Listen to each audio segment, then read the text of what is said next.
வணக்கம் நண்பர்களே, நீங்கள் பார்த்து கொண்டு இருப்பது உங்கள் இலக்கிய ஆசிரியர் ரிவ்யூ.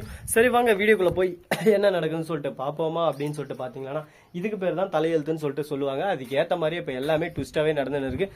நம்ம இலக்கியா இருந்தேன் ஒரு பொய் சொன்னதுக்காக கௌதம் என்னை ஒதுக்கி வச்சிட்டாரு. இனிமே கௌதம் என் கூட பேச மாட்டான்னு சொல்லிட்டு சொல்றாரு. இன்னொரு பொய் அவருக்கு தெரிஞ்சுன்னா வாழ்க்கையில இனிமே என் கூட சேரவே மாட்டாரு, என்னை விட்டுட்டு போனாலும் போயிடுவாரு. அதனால இந்த தப்பை நான் என்னைக்குமே செய்ய மாட்டேன். நான் கௌதம் கிட்ட எல்லா உண்மையும் சொல்ல போறேன் அப்படின்னு சொல்லிட்டு நம்ம இலக்கியா சொல்றாங்க.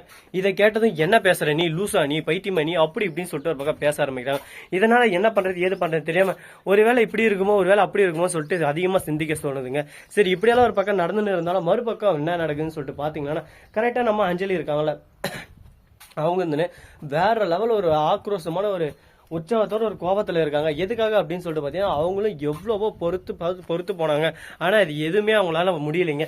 என்னடா வாழ்க்கை எது இப்படி ஆகி போச்சுன்னு சொல்லிட்டு ரொம்பவே சோர்ந்து போன இந்த நிலைமையெல்லாம் கரெக்டா அவங்களுக்கு ஒரு ஜாக்பாட் அடிக்குது. கரெக்டா நம்ம இலக்கியா பேசினு இருக்காங்களா, அதை பாத்துறா அஞ்சலி. அதை பார்த்துட்டு ஓஹோ, முன்ன சொன்ன விஷயம் தான் பாம்பு வெடிக்கல, இப்போ சொன்னா அப்படியே சும்மா வேற லெவல்ல பிரளயமே வெடிக்குமே.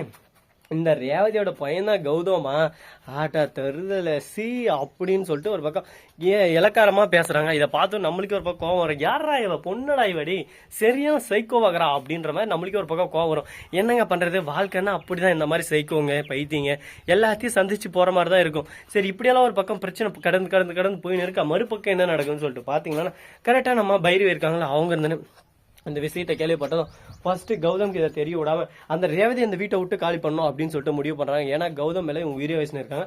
யார் மகன், எவர் மகன், நொட்ட மகன், லுசுக்கு மகன், இது எதுவுமே அவங்க யோசிக்கல. அவங்கள பொறுத்த வரைக்கும் இவன் என் மகன், அவ்வளவுதான், அப்படி ஒரு எண்ணத்துல இருக்காங்க.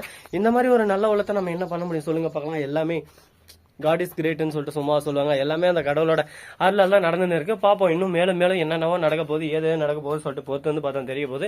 சரி இப்படி அப்படியெல்லாம் ஒரு பக்கம் நடந்திருந்தாலும் மறுபக்கம் என்ன நடக்குதுன்னு சொல்லிட்டு பார்த்தீங்கன்னா, நம்ம தாச்சானி இருக்காங்களோ, அவங்க வந்து வேற லெவலில் வெறியோட ஒரு பக்கம் ஃபோக்கஸ் பண்ணிருக்காங்க அவங்க வாழ்க்கையோட இதில்.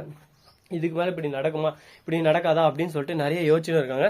அது மட்டும் இல்லாமல் இதில் ஒரு சின்ன ட்விஸ்ட் இருக்குங்க. அந்த ட்விஸ்ட் யாருக்குமே தெரியாது, சிறந்த ட்விஸ்ட்னே சொல்லலாம். அப்படி என்னடா ஆச்சு இந்த ட்விஸ்ட்ல அப்படின்னு சொல்லிட்டு பார்த்தீங்கன்னா, கரெக்டாக நம்ம பைரவி இருக்காங்களே, அவங்க வந்து ரேவதி கிட்ட போயிட்டு 30 லட்சம் காசு கொடுக்குறாங்க. காசை கொடுத்து இனிமே அந்த வீட்டு பக்கம் நீ வந்துடாத, கௌதம் உன்னோட புள்ளன்னு சொல்லிட்டு நீ யாருக்கிட்டையும் சொல்றாத, இந்த உண்மை எனக்கு தெரிஞ்சது எனக்கோடய கிட்டும், என் கௌதம் எனக்கு மட்டும்தான், வேற யாருக்கும் சொந்தம் இல்லை அப்படின்னு சொல்லிட்டு சொல்றாங்க. இந்த காசை போட எனக்கு எதுவும் வேணாமா, என் கௌதம் எனக்கு சந்தோஷமா இருந்தா அதுவே போதும், அதுதான் எனக்கும் முக்கியம் அப்படின்னு சொல்லிட்டு அவங்க ஒரு பக்கம் சைலண்டா அந்த வீட்டை விட்டு பேக் எடுத்துன்னு போறாங்க.